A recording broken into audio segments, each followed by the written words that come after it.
Welcome to Kenya. People travel to Kenya for a million different reasons, like its world-famous national parks, rich cultural traditions, and its postcard-perfect savanna. For me, I wanted to step into a new world and learn about it by walking in someone else's shoes. I traveled to Kenya to volunteer alongside a community and be part of creating real change in the heart of the Maasai Mara.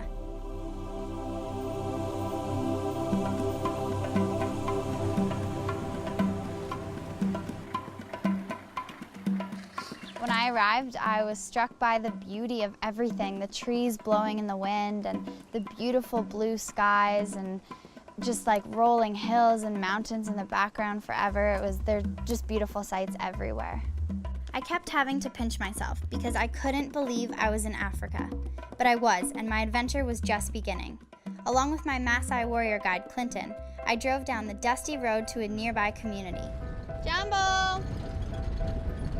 To meet with Mama Ellis and Mama Jane, women whose reputation for strength and determination preceded them. Jambo. Jambo. Michelle. I'm Mama Jane. Mama Jane. Michelle. Mama Ellis. Nice to meet you. Yes. Thank you for having me. They welcomed me to their homes where they proudly pointed out their land, their animals, and the beautiful gardens they tended. So we went into her home and there was this little kitten sitting there like this big. What's her name? I didn't name it the cats here, but Yeah. I want you to name it. I will name her Michelle. So that you don't forget about me. Yes. You can remember me. She told me that she was going to tell her daughters and the rest of her family that this kitten's name was now Michelle and that I would always be in the household forever. So that was a fun moment. After she finished showing me all around her house, she said, if you really want to have a day in my life, it's time to do a water walk. Water doesn't magically flow into homes here in the Maasai Mara. Women and children are expected to collect water from the river every day. Some walk as far as 1 kilometer each way, 5 times a day, lugging 50 pounds of water on each trip. She had a bunch of these big cans that hold the water, and she said that I could take 25 pounds or 50. Now keep in your mind that we are going to walk for 1 kilometer. Well, I want to take a challenge, but I don't want to let her down. I wasn't about to say 25 because I know how hard these women work. So I said, okay, let's do 50. And she said, we'll take 50 and we will all be here to help you if you're struggling with it. We walked down to the river, which was beautiful. It runs right through the valley. And when we walked up there were some other children down there who were washing their clothes. And the first thing that I noticed is that this water is not clean. It's very, very dirty water. We walked out into the river, trying not to fall into the water. And then when I went to pull it out, that's when I knew that it was going to be a struggle. It was so, so heavy. I go this way? I can take it. Oh my gosh. So they helped me to get it out of the water. And then I said, okay, no more helping. We'll put it on my head. Like this? Not on your face. Okay. Lean a little bit forward. Okay. Ready to rock. All right, ready to rock and roll. And I started walking, and the first 10 steps, I was like, wow, this is gonna be hard. How am I doing? You're doing perfect. Okay. You don't even need your team now. So if I get tired, I'm not gonna let her help me out. She does this 5 times a day, every day. So I can do it once, helping her out. I started talking to Mama Jane for a while we were walking, asking a few questions. She's just telling me that it doesn't even faze her anymore. They don't use their hands, holding on to the string behind their head, and I could barely let go. I let go for a second and I had to grab it again. About halfway, I realized that I should take a break. You have 50 pounds and 25 pounds and no hands. And sometimes you are pregnant. And you're pregnant. Oh my God. These women are so strong and so powerful. It just totally put it into perspective for me.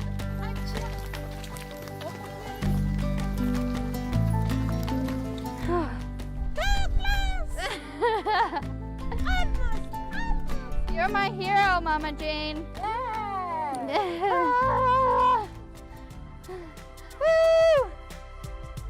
Okay, how do I get it off?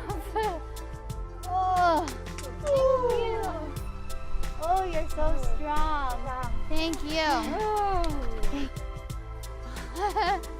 It's so difficult. You're so strong. While I was doing the water walk, I just couldn't help but think that if these women had this water source in their homes or right in their front yards, and they didn't have to do this water walk 5 times a day, they could do so much. They could go to school, they could have another job to provide any alternative income, and even just spend more time together with the family. It's all they want.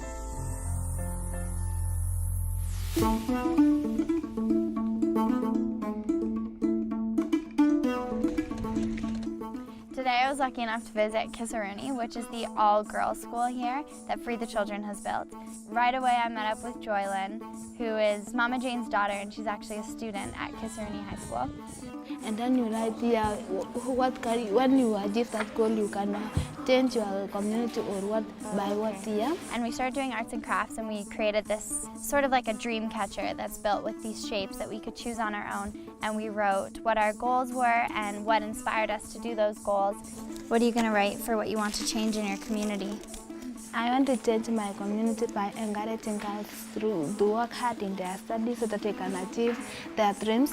I want to build one of the schools so that they can go to work hard there and study so that they can achieve their dreams. Achieving dreams may not be a possibility for the 57 million children around the world who are not in school. 31 million of them, girls. But for Joylyn and her classmates, education is their ticket to empowerment. Joylyn was telling me they get up at 4:45 in the morning. And I literally grabbed her and I said, repeat that? You get up at 4:45 in the morning? For what? And after she told me that they actually shave their heads so that they don't have to take any time to do their hair, they don't want to waste time, they'd rather be in class. They have 15 minutes and they're in class by 5 o'clock in the morning, they're learning. And the headmaster said that these girls create their own schedule. We have maths, business, Kiswahili, geography, life skill, theory and physics. Which one's your favorite? My favorite is Kiswahili and business. My dream is to become a businesswoman. Oh, so you love learning about it. Yes, I think yeah. They had planned out their schedule until it was dark. They still wanted to be in class. If they had it their way, they would have been in class until 8, 9 o'clock at night and gone straight to bed and done it the next day. This school is fully dedicated to these girls getting an education and becoming strong, successful, educated women.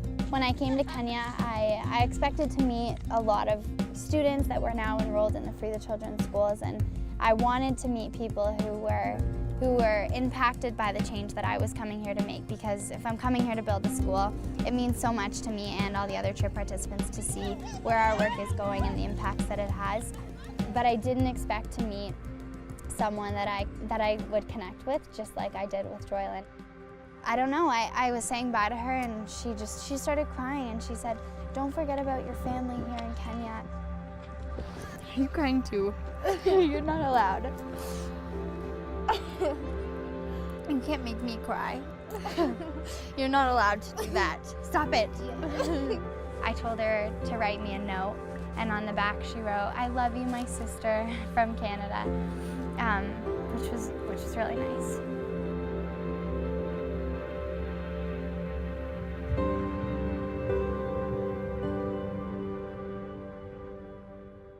There's a huge group of hippos literally right over this hill.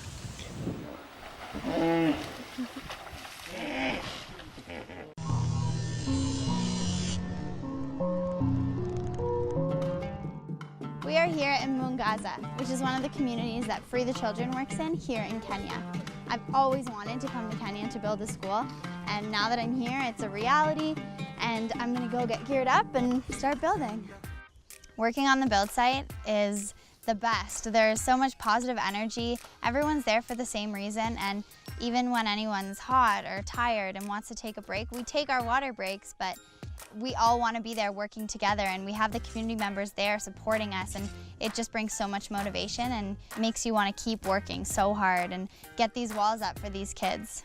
this just brings so much more motivation for me to want to come back the next day and do it all over again and lift rocks and mix cement and push these heavy wheelbarrows and do everything that I can to help these kids.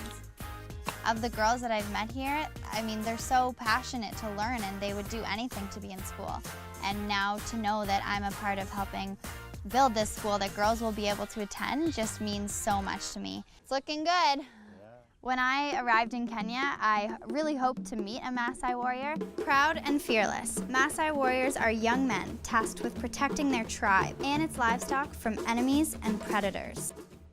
But I did not expect to build a relationship with one like I did with Clinton.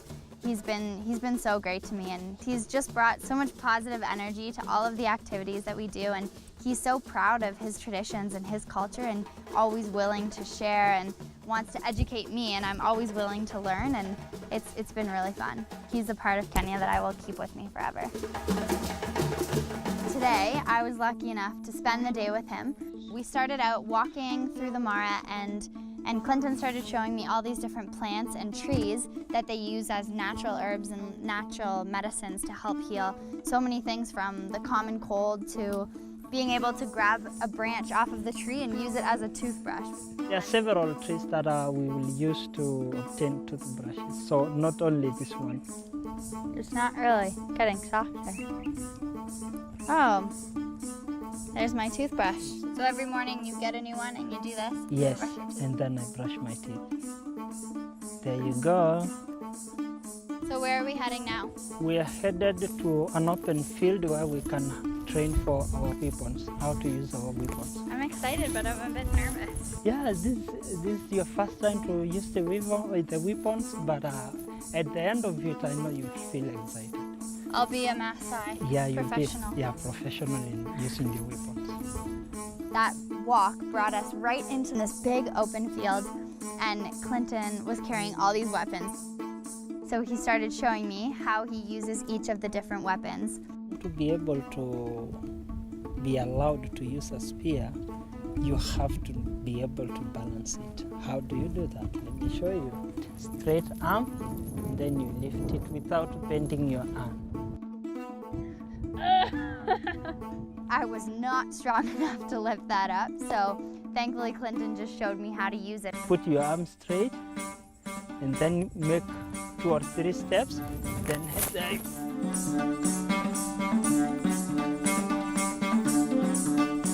Yeah! He showed me how to use rungu. You can see all the warriors always carrying. Yeah. It's a protective gear, like, in case of anything, you are allowed to use.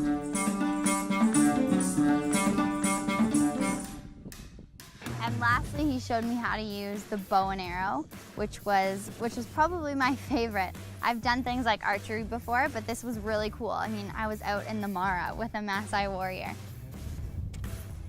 Whoa. And the first time when I pulled back, it didn't go very far because apparently I was holding onto the string. I don't think this would kill or stop a big animal.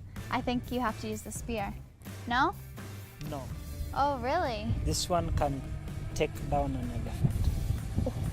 And then when Clinton showed me how to do it, I finally pulled back and I let go, and I think I'm officially a Maasai out here now. I'm a Maasai warrior. It was so much fun because I think it's really important that you make that connection with someone in the community like Clinton and can experience these things with them that are fun for us, and it's an activity, but these are things that they do every day. And it's really important to understand his traditions and his culture, and we had a lot of fun out there.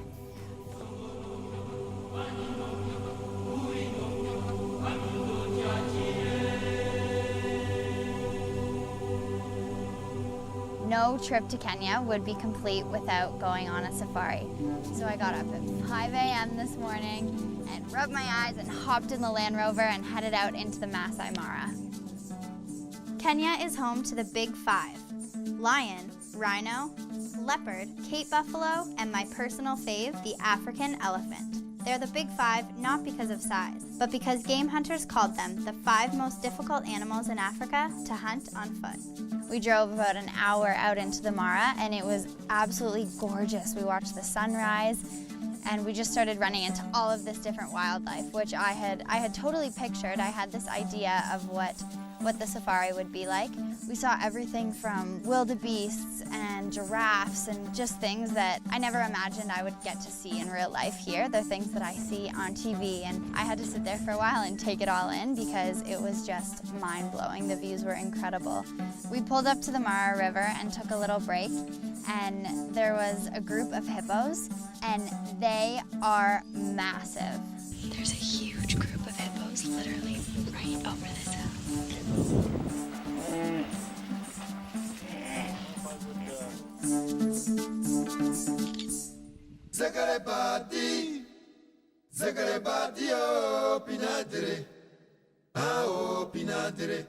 Right when I thought that it was coming to an end, Clinton tapped me on the shoulder and told me to look over, and I saw these 2 cheetahs, which I was not expecting. It's very rare to see them here.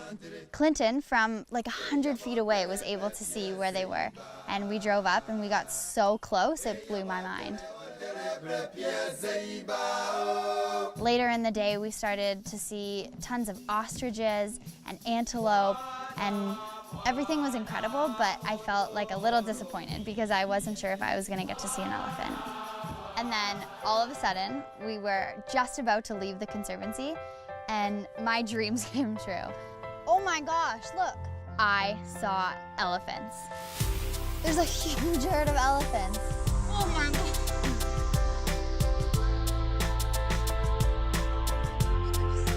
Coming here, of course, I came to build a school and immerse myself with the community and the culture. But the safari just totally tops it all off. I kept thinking I had to be on set of The Lion King.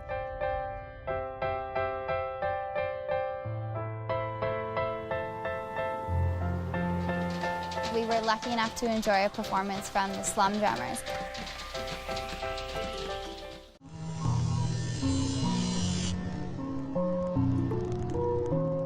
Today, I was lucky enough to meet another group of incredible mamas and experience how their Maasai beading tradition has now become their livelihood. Midui Artisans employs more than 800 Maasai mamas full-time, each empowered to provide for her family, send her children to school, and build a future for themselves and their community. What's your favorite thing to make? A belt, because the best beader. A belt? Yeah, make a belt. The best beader makes a belt? That's you. Mama Leia leads these amazing artisans and quickly put me to work under the acacia trees. It was just kind of like the shape of a leaf, and she started it out for me and told me I could choose my own beads. So right now we are making a keychain, or it could be used as an earring, you said, right? Yeah. So it's very tedious, hard work. Just making it look easy over here, but I'm having some difficulties. So as I was sitting there beading with Mama Leia, she started to tell me about how this beadwork and all the artisan products that they create totally brightens the livelihood of the entire community, and it provides another source of income for their family, which just means the world to them. What else do you make? Things like necklaces, bracelets, everything you're wearing. Yeah, wedding necklace, the bracelets, warrior bracelets. I was asking her if I wasn't here and she wasn't having to show me how to do everything, how long would it take her? She said, oh, about 20 minutes. Well, I can't believe you make this in 20 minutes because I'm struggling right now. 20 minutes. I've barely even done one line.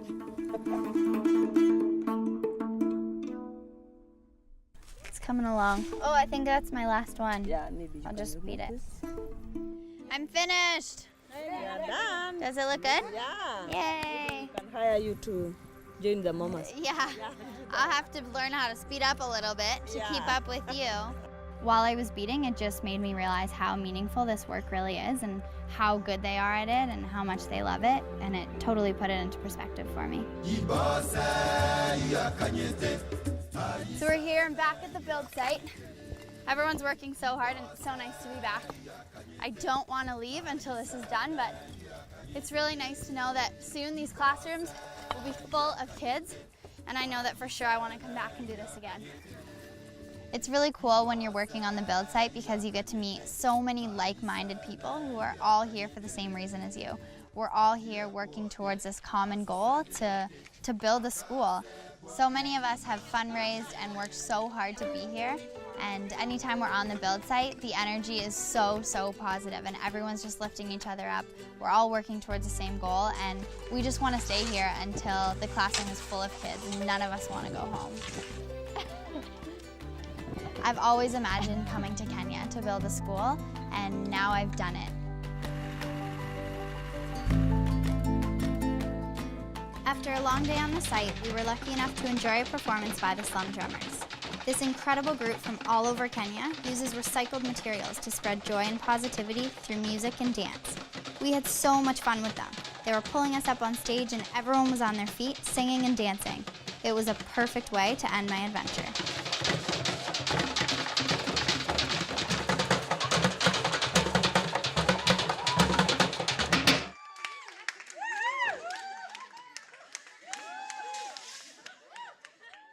Overall, my Midwi trip to Kenya has been an amazing, eye-opening, and inspiring journey. I've always wanted to come to Kenya to volunteer, build a school, and explore the country, but the traditions, culture, and ways of life here have been exceptionally fascinating. Learning about the Maasai culture was amazing. Meeting Clinton and sharing stories with him was a highlight.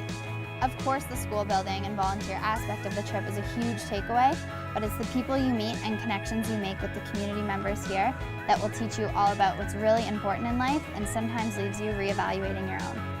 Coming to Kenya is something I've had on my bucket list forever, and now I can cross it off because I've done it.